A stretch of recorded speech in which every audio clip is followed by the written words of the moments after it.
मुझे बेसिकली जो बेसिक मसला है वो रिश्ता कल्चर से है, रिश्ता आंटी से है, जो हमारा करंट प्रोसेस है जिसको इतना कॉम्प्लिकेट कर दिया है कि एक शादी करना एक मुसीबत बन जाती है, इतना स्ट्रेसफुल हो जाता है, तो उसको आसान करना, दैट एक प्लेटफॉर्म प्रोवाइड करना इज़ माई मकसद।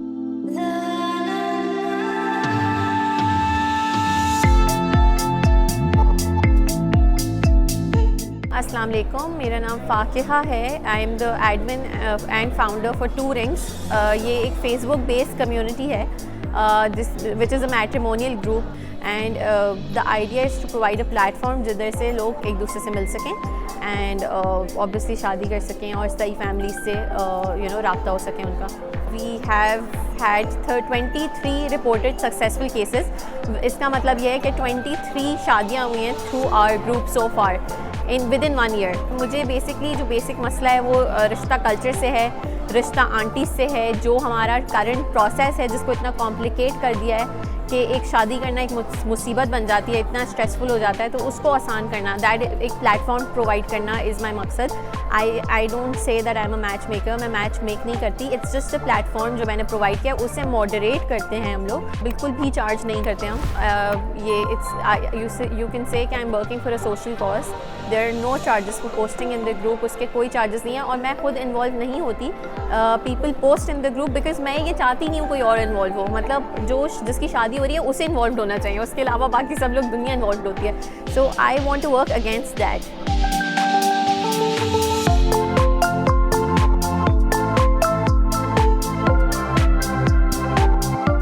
मसला ये है कि इसको बिज़नेस बना दिया है। आप 10,000 फ़ी लेंगे 1 साल की, आपकी रजिस्ट्रेशन हो जाएगी, फिर उसके बाद आप साल ख़त्म होगा तब रिन्यू करा लें फ़ीस 5,000 में, एट्सेट्रा एट्सेट्रा। जब शादी हो जाए तो 50,000 दे दीजिए, 1 लाख दे दीजिए।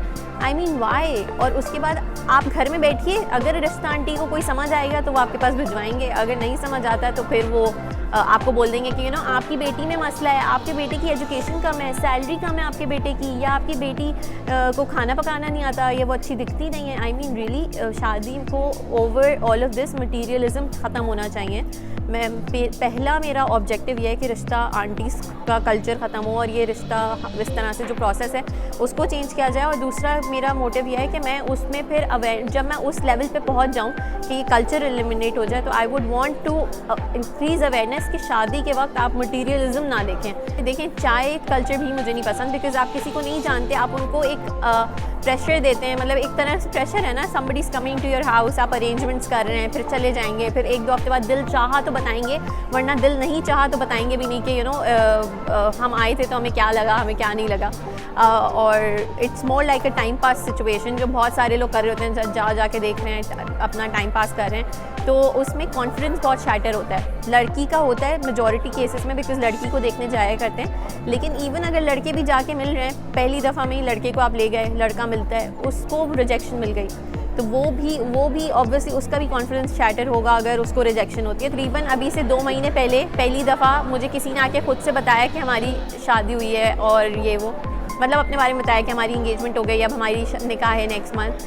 तो मुझे बहुत खुशी हुई and I was so happy. मतलब उस पूरे दिन मुझे बाकी किसी चीज़ की खुशी नहीं हुई, मैं इतना खुश हुई, ओ 2 रिंग्स से शादी हुई है, एंड मैंने पोस्ट कर दिया इन द ग्रुप जनरली। तो उसके बाद मुझे बहुत सारे और लोगों ने बताया कि हमारी भी शादी हुई है, वी हैव फाउंड मैचेस। तो उसके बाद से मुझे पता चलना शुरू हुआ। हर्डल थोड़ा सा ये है कि मैच मेकर्स मेरे ग्रुप को ज्वाइन करते हैं, और वही रिश्ता आंटीज़ मेरे जो लोग पोस्ट करते हैं उन्हें इनबॉक्स करते हैं और बोलते हैं हम आपका शादी 1 लाख रुपए देंगे, हम आपकी शादी करा देंगे, 25,000 देंगे, फिर हम उन्हें ब्लॉक करते हैं। एक तो ये मुझे बहुत इशू आ रहा है इस बात का, उनको मैं ब्लॉक करती रहती हूँ। उसके अलावा जो लोग जजमेंटल होते हैं उन्हें भी मुझे बहुत ब्लॉक करना पड़ता है ग्रुप से, क्योंकि वो आके कमेंट करते हैं कि आप ये क्यों, why are you demanding for this, why are you saying that. तो इस तरह की चीज़ें लेकिन आई थिंक ये this will get better with time. Obviously अभी बहुत नई चीज़ है ये जो हो रही है, तो जैसे जैसे अवेयरनेस आएगी लोगों में और लोगों का माइंडसेट चेंज होगा, तो इंशाल्लाह आई हैव हाई होप्स कि ये बेहतर हो।